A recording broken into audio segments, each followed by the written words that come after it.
என் பிள்ளைய கூட்டிட்டு வந்து என் கஷ்டத்தை தீர்த்து வைங்க. பாரு கஸ்தூரி, கிட்டத்தட்ட நானும் உன் நிலைமையில தான் இருக்கேன். நீ வாயை விட்டு அழுது புலம்புற, நான் உள்ளுக்குள்ளேயே வச்சுக்கிட்டு தவிக்கிறேன். உனக்கு எனக்கும் வேற வித்தியாசம் இல்லடி. என் வலிய வேதனையும் உனக்கு தாயா புரியல. ஆம்பளை பிள்ளைதான் வேணும்னு நீயும், உன் ஆசையை நிறைவேற்ற நானும் தவம் இருந்து பெத்த புள்ளையாவ. அவ வாழ்க்கை ஜெயில முடிஞ்சிடக்கூடாது. இத பாரு, நீ கோர்ட்டுக்கு போ, வக்கீல பாரு, என்ன வேணாலும் பண்ணு. எனக்கு என் புள்ள மட்டும்தான் வேணும். அவனை நிரபராதின்னு நிரூபிச்சு வெளியில கொண்டு வரேன்னு எனக்கு சத்தியம் பண்ணிருக்க.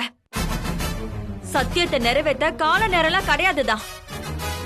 அதுக்காக ரொம்ப நாள் தள்ளி போடலாம் நினைக்காத. நீ சொல்றதெல்லாம் நம்புறதுக்கு நான் ஒண்ணு முட்டாள் கிடையாது. என்னென்னமோ காரணம் சொல்லி என்னை ஏமாத்துறேன்னு தெரிஞ்சது அடுத்த நிமிஷமே நான் தூக்குல தொங்கிருவேன்.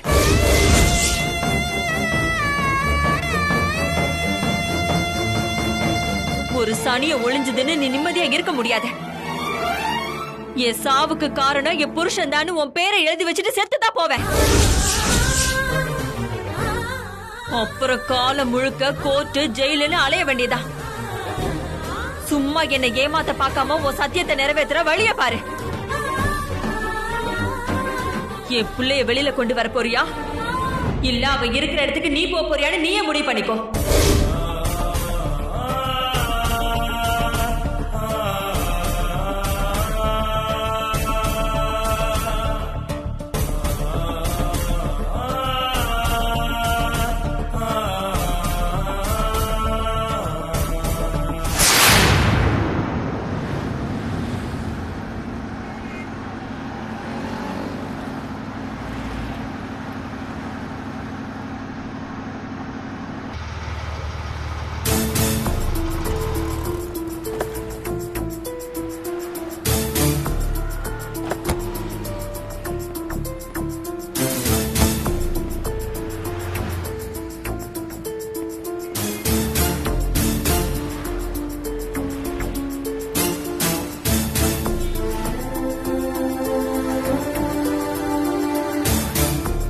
மயிலு, இந்த ஃப்ரெண்டு சம்சாரத்தை தேடுன்னு இன்ஸ்பெக்டர் சொன்னதெல்லாம் நிஜம்தானா இல்ல சும்மா ரீல் சுத்திருக்காரா? அவர் பேசினதெல்லாம் பார்த்தா பொய் மாதிரி தெரியல சார். உண்மையாவே அவரோட ஃப்ரெண்டுக்கு ஹெல்ப் பண்ணுன்ற நோக்கத்துல அவர் பேசின மாதிரி தான் எனக்கு தோணுச்சு. பொய்ய உண்மை மாதிரி மெயின்டைன் பண்றதுல தான் அவருக்கு இல்லாடியாச்சு. பணத்தை ஒரு பக்கம் மார்ச்சுரிக்கு அனுப்பிட்டு பணத்தை தேடி கண்டுபிடின்னு சொல்லி உன்னை சுத்தல்ல விட்ட உத்தமர் தானே அவரு. உன்னை வேணும்னே அலைய விடுறதுக்காக கூட இந்த கதையை அவர் சொல்லிருக்கலாம்ல சார். இந்த விஷயத்துல எனக்கு அப்படி தோணல. மயிலு, நீ போலீஸ் ஆயிட்டாலும் இன்னும் அப்பாவியாவே இருக்க மயிலு. அதனாலதான் எல்லாரையும் ஈஸியா நம்பிடுற. எனக்கு என்னமோ அந்த ஆள் மேல நம்பிக்கையே வர மாட்டேங்குது. இதுல என்னமோ ஒரு உள்குத்து இருக்கும்னு நினைக்கிறேன். இல்ல சார், அவர் எப்பவுமே பையனை பத்தின கவலையிலேயே இருக்காரு. என்ன சீன்றதுக்கோ இல்ல என்ன பழி வாங்கறதுக்கோ இப்ப அவருக்கு நேரமே இல்ல. மயிலு, அவனை நீ தானே பிடிச்சி ஜெயில போட்ட. அந்த கோவத்தை அவர் இப்படி கூட காட்டலாம்ல. இல்லன்னா உன்னை வெளியே அனுப்பிட்டு பையனை குறுக்கு வழியில வெளியே கொண்டு வர்றத பத்தி அவர் யோசிக்கலாம். ஏன் சொல்றேன்னா அவரோட கிரிமினல் புத்திய பத்தி உனக்கு தெரியாதா? தெரியும் சார். ஆனா இப்ப என்னால அவரை சந்தேகப்பட முடியல. அவர் சொன்னதை முழுசா நம்பிதான் நான் இந்த வேலையில இறங்கியிருக்கேன். மயிலு, குருமூர்த்திக்கு எப்படி உன் மேல திடீர்னு நல்ல ஒப்பீனியன் வந்துச்சு? உன்கிட்ட எப்படி அவர் இவ்வளவு பெரிய பொறுப்பெல்லாம் ஒப்படைச்சிருக்காரு?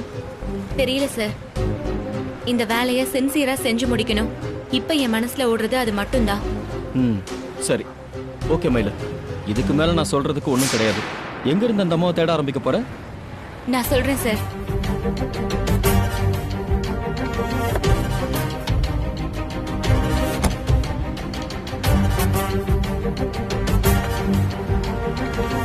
இப்போதைக்கு என்கிட்ட இருக்கிறது இந்த ஆதாரம் மட்டும்தான் சார்.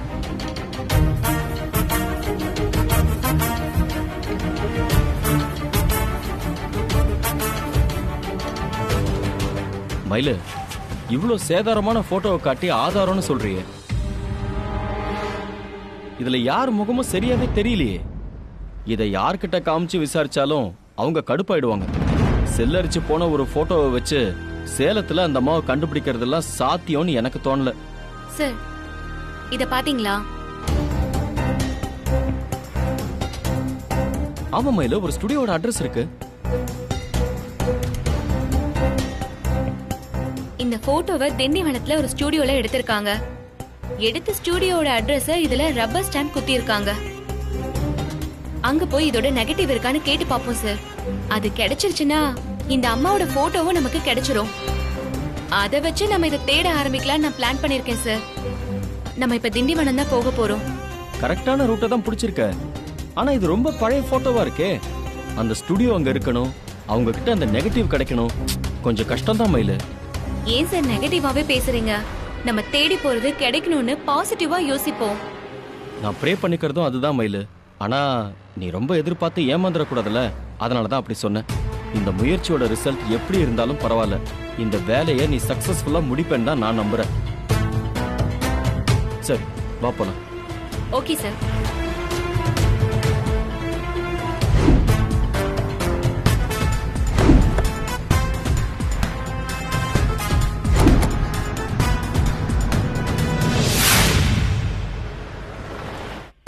பெத்த பையனும் புரிஞ்சுக்கல, கட்டின பொண்டாட்டியும் புரிஞ்சுக்கலன்னா எப்படி?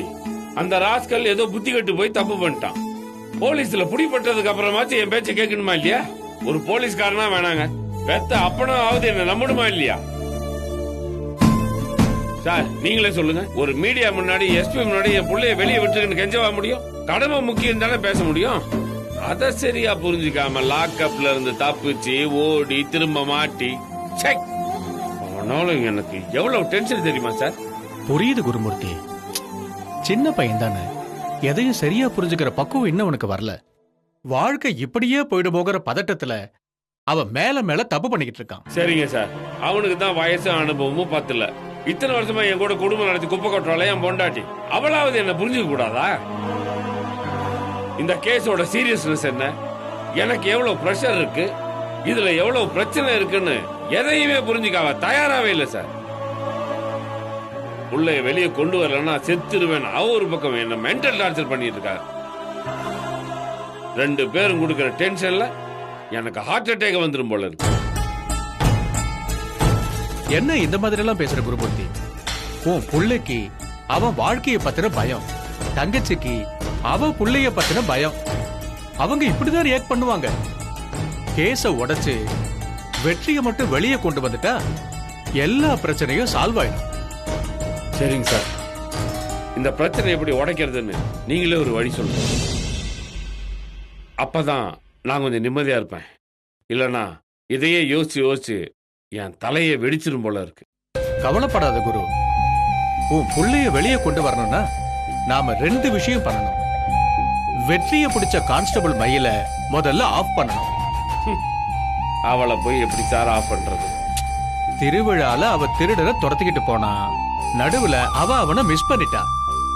அவன மாதிரியே வேஷம் போட்டிருந்ததால திருடன்னு நினைச்சு அவ வெற்றியை புடிச்சிட்டு வந்துட்டா.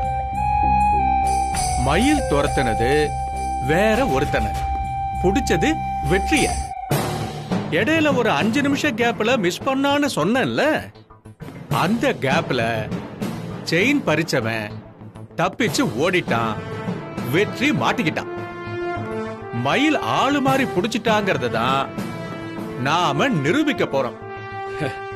நீங்க போகாத ஊருக்கு வழி சொல்றீங்க சார். மயில் எப்பவுமே நீதி நேர்மன்னு பொங்குறவ. அவளுக்கு எனக்கு ஏற்கனவே ஏகப்பட்ட பிரச்சனை இருக்கு. என்ன பழி வாங்கறதுக்காக தான் அவ காத்துக்கிட்டே இருக்கா. இந்த கேஸை வச்சு என்ன மொத்தமா காலி பண்ணணும்னு பாப்பாளே தவிர கண்டிப்பா என் பிள்ளைக்காக இந்த பொய்ய சொல்லவே மாட்டான். சொல்லவே மாட்டான்னு முடிவு பண்ணாத குரு.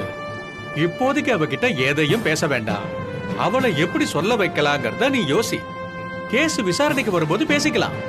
சரி, அந்த 2வது விஷயம் சொன்னீங்களே, அதையாவது கொஞ்சம் நடக்கிற மாதிரி சொல்றீங்களா?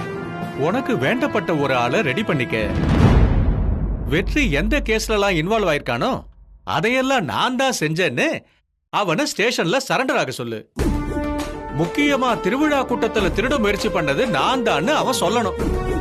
அப்பதான் மயில் தப்பான ஆளை மாத்தி புடிச்சிட்டான்னு சொல்றதுக்கும், நான் தான் எல்லா சம்பவத்தையும் செஞ்சேன்னு ஒருத்தன் சரண்டர் ஆகிறதுக்கும் மேட்ச் ஆகும். அதை வச்சு வெற்றிக்கும் இந்த கேஸுக்கும் எந்த சம்பந்தமும் இல்லைன்னு சொல்லி அவனை வெளியே கொண்டு வந்துடலாம். என்னையா யோசிச்சுக்கிட்டு இருக்க? பெரிய பெரிய கொலை கேஸ கூட இந்த மாதிரி தானே உடைச்சிருக்கோம். எல்லாத்தையும் நான் தான் செஞ்சேன்னு ஒருத்த வாலண்டியரா சரண்டர் ஆயிட்டாலே கேஸ ஒண்ணு இல்லாம பண்ணிடலாயா? உனக்கு தெரியாதா? இந்த 2 விஷயத்தை செஞ்சுட்டு எனக்கு போன் பண்ணு, மத்ததெல்லாம் நான் பாத்துக்கிறேன். இல்ல சார், ஆளை எப்படி ரெடி பண்ணிடலாம், ஆனா மயில எப்படி சம்மதிக்க வைக்கிறதுன்னு தான் தெரியல. ஒரு ஆளை எப்படி வழிக்கு கொண்டு வரணும்னு உனக்கு தெரியாதா? எல்லா மனுஷனுக்கும் ஒரு வீக் பாயிண்ட் இருக்கும்ல. அவ வீக் பாயிண்ட் எதுன்னு பார்த்து அதுல மடக்கு. இவ்வளவு வருஷமா போலீஸ்காரனா இருக்க, இது கூட செய்ய முடியலன்னா எப்படி? சரிங்க சார், நீங்க சொன்ன வேலையெல்லாம் முடிச்சுட்டு நான் உங்களுக்கு ஃபோன் பண்றேன். இந்த பிரச்சனையில உங்களை தான் நான் முழுசா நம்பி இருக்கேன். எப்படியாவது என் பையனை வெளியே கொண்டு வந்துருங்க சார். செஞ்சிடலாம் குரு, கவலைப்படாம தைரியமா போ.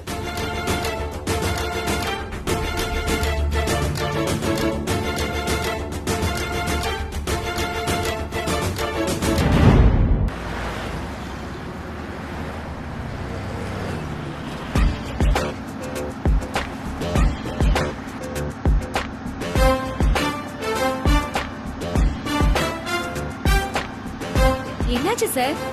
திடீர்னு ஏன் சாமியை தொட்டு கும்பிடுறீங்க? அது கொஞ்ச நேரத்துக்கு முன்னாடி என்னோட பிரேயர் பத்தி உங்ககிட்ட சொன்னேன்ல, அதுல சின்னதா ஒரு கரெக்ஷன் செஞ்சு கடவுள்கிட்ட ரீஅப்ளிகேஷன் போட்டிருக்கேன். புரியல சார். நீ உன் மிஷன்ல சக்சஸ் ஆகணுங்கிறது தான் என்னோட வேண்டுதல். ஆனா அந்த வெற்றியை அட்லீஸ்ட் 1 மாசம் தள்ளி போடணும்னு சொல்லி தான் நான் வேண்டிக்கிட்டேன். ஏன் சார் உங்களுக்கு இவ்ளோ நல்ல எண்ணம்? எதுக்காக இப்படி வேண்டிக்கிட்டீங்க? நீயும் நானும் சேர்ந்து ஊர் சுத்துறதுக்கு இப்பதான் ஒரு நல்ல சான்ஸ் கிடைச்சிருக்கு. சார், நம்ம ஊர் சுத்த போகல, ஒரு முக்கியமான வேலையா போயிட்டு இருக்கோம். கரெக்ட் தான் மயிலு, அந்த வேலைக்காக நாம ஒன்னா தானே சுத்த போறோம். அப்ப நாம ஒன்னா இருக்கவும் நிறைய டைம் கிடைக்கும். நாம பேசலாம், சிரிக்கலாம், சாப்பிடலாம்.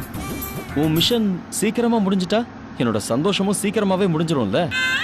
அந்த அம்மா கிடைக்கிறது தள்ளி போச்சுன்னா நீ என் கூடவே சுத்திட்டு இருப்பல்ல, அதை மிஸ் பண்ணிடக்கூடாதுன்னு தான் சாமி கிட்ட ஒரு ஸ்பெஷல் ரெக்வெஸ்ட். நான் பெரிய தப்பு பண்ணிட்டேன் சார். நாம கிளம்பும் போதே நீ இதுதான் மயில சொன்ன. நான் அப்ப சொன்னது வேற சார். இந்த வேலைக்காக உங்க காரை கூப்பிட்டேன் பாருங்க. நான் செஞ்ச இன்னொரு பெரிய தப்பு இதுதான் சார். வேற யார் காரையாவது புக் பண்ணிட்டு போயிருந்தா எனக்கு இந்த தொல்லையே இருந்திருக்காது. மயிலு, நீ நினைச்சாலும் உன்னால என்னை விட்டுட்டு வேற ஒரு காரை தேடி போயிருக்கவே முடியாது மயிலு. சார், இது ஏன் இஷ்டம், என்னோட முடிவு. முடியாதுன்னு நீங்க எப்படி சொல்லுவீங்க? மயிலு, சும்மா வீம்புக்காக இந்த மாதிரிலாம் பேசாத. ஆனா உன்ன மாதிரி ஒரு அழகான பொண்ணால என்ன மாதிரி ஒரு ஹேண்ட்ஸமான ஸ்மார்ட்டான பையனை விட்டுட்டு வேற ஒருத்தனை கூப்பிடணும்னு சொல்லிட்டு உன்னால யோசிக்கவே முடியாது.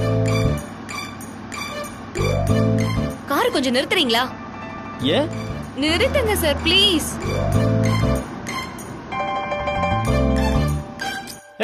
மயிலு, மயிலு, மயிலு, மயிலு, நில்லு மயிலு. என்ன நிம்மதியாவே விட மாட்டீங்களா சார்? இப்ப எதுக்கு சார் என் பின்னாடியே வரீங்க? நீ பே, நான் பே, பே, பே, பே, பே, பே, பே, பே, பே, பே, பே, பே. போங்க சார். பே, பே, பே, பே, பே, பே, பே, பே, பே, பே, பே, பே, பே, பே, பே, பே, பே, பே, பே. உங்க சர்வீஸே வேணாம் சார், போங்க. பே, பே, பே.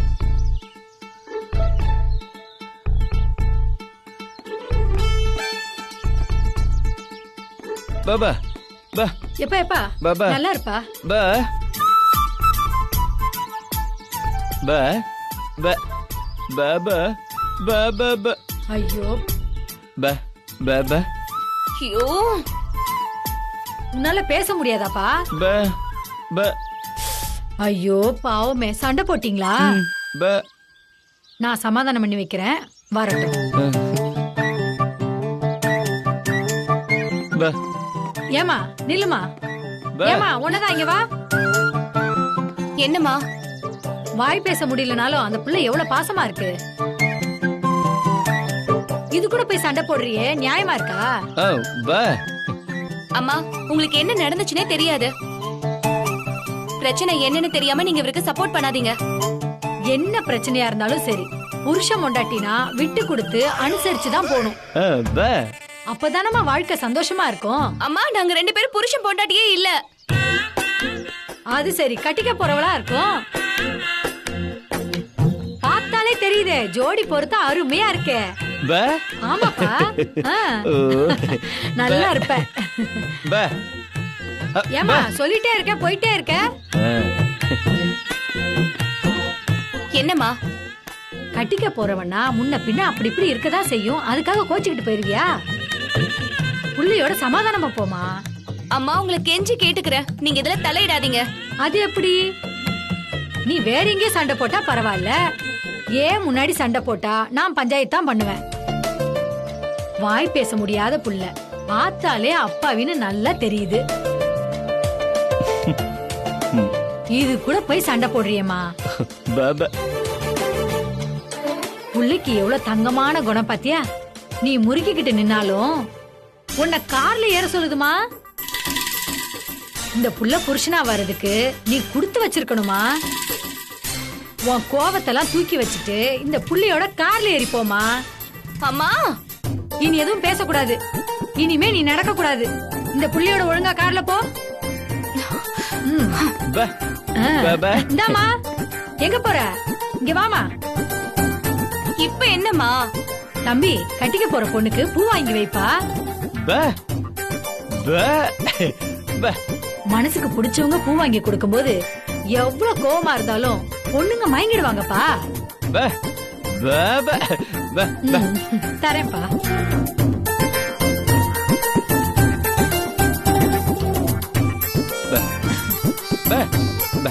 தம்பி, என்ன தம்பி விவரம் புரியாம இருக்க?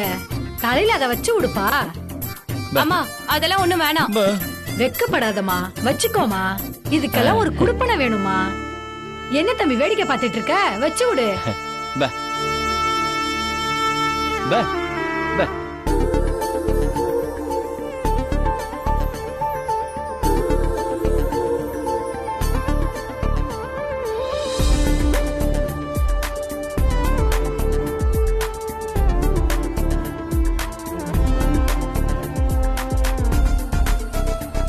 நீங்க 2 பேரும் 100 வருஷத்துக்கு ஒத்துமையா சந்தோஷமா இருக்கணும்பா. ஐயோ வேணாம் தம்பி, நீங்க நல்லா இருந்தா போதும். ஐயோ வேணாம் வேணாம், நீங்க 2 பேரும் சந்தோஷமா இருந்தா போதும். வரேன்.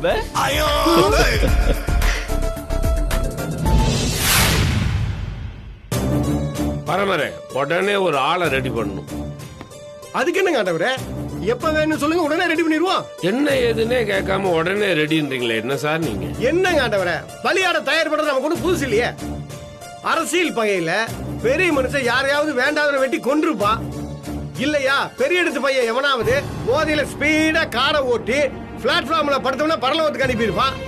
இந்த மாதிரி பெரிய மனுஷங்க தப்பு செய்யறாங்க இல்லைங்க, அந்த கேஸ வாங்கிட்டு உள்ள போறதுக்கு நாம தானே ஆளுகளை ரெடி பண்ணுவோம். பாருங்க, நீங்களும் அதுக்கு தான் ஆள் கேக்குறீங்க. இத பாருங்க, நீங்க சொல்றதெல்லாம் சரி, ஆனா நான் தேடுறது வேற யாருக்கும் இல்ல, எனக்கு. என்ன சொல்றீங்க ஆண்டவரே? காலையில தான் வெற்றி விஷயமா நம்ம பப்ளிக் ப்ராசிக்யூட்டரை பார்த்துட்டு அவரு தான் இந்த யோசனையை சொன்னார். வெற்றி மேல இதுவரைக்கும் நம்ம என்னென்ன கேஸ்ல எஃப்ஐஆர் போட்டிருக்கோமோ அத்தனை நான் தான் செஞ்சேன், நம்ம முழு மனசோட ஏத்துக்கணும். திருவிழாவோட நான் தான் கோமாளி வேஷம் போட்டு போனேன். நான் ஒரு பொம்பளை கிட்ட செயின் எடுத்தப்போ என்னதான் போலீஸ் துரத்திட்டு வந்தது, நான் எப்படியோ தப்பிச்சு போயிட்டேன்னு சொல்லணும். வெற்றி செஞ்ச அத்தனை தப்பையும் நான் தான் செஞ்சேன்னு எவன் ஒருத்தன் ஏத்துக்கிட்டாலும் என் பையனை வெளியே கொண்டு வர்றது ரொம்ப ஈஸின்னு லாயர் சொன்னார்.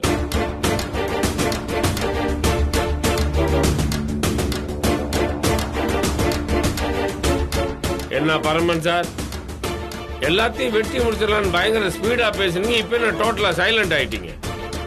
ஆண்டவரே, பொய் சாட்சி சொல்லணும்னா நம்ம எத்தனை பேர் வேணாலும் கூட்டு வந்துடலாம். பெரிய இடம், மேட்ரு பெருசுன்னா ரொம்ப அமௌண்ட் கிடைக்குன்னு கேஸ வாங்கிக்கவும் தயாரா இருப்பாங்க. ஆனா இது திருட்டு கேஸ், அப்புறம் அமௌண்ட்டையும் பெருசா எதிர்பார்க்க முடியாது. இதுக்கு போய் உள்ள இருக்கணும்னு யோசிப்பாங்கல்ல ஆண்டவரே. புரியுது பரமரே, கொஞ்சம் கஷ்டம்தான்.